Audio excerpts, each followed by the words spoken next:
نخش ريح ولا معاك بس الساعه ما تجيبوش بسرعه ريح. انا هعمل هنا دور طارق في مسلسل أجل سكر، تأليف الأستاذ كوتش وإخراج الأستاذ أحمد البدري. وأنا أول تجربة ليا مع الأستاذ أحمد عيد، بس بقيت الكاست تقريبا اشتغلت معاه.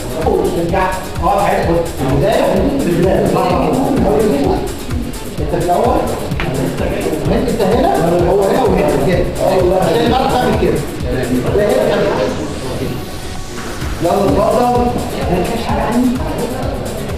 دوري هنا يعتبر عزف منفرد، يعني لوحده مش لوحده. هو ليه أربع بنات خالد.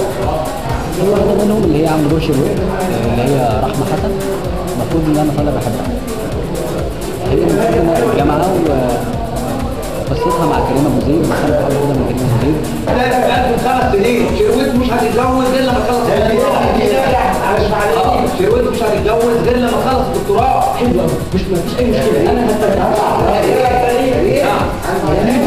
ايوه حلو قوي. طول الوقت هنا بحاول اقاومها لانها بتشرب، يعني كان حاجات بحاول اقاوم سلوكها.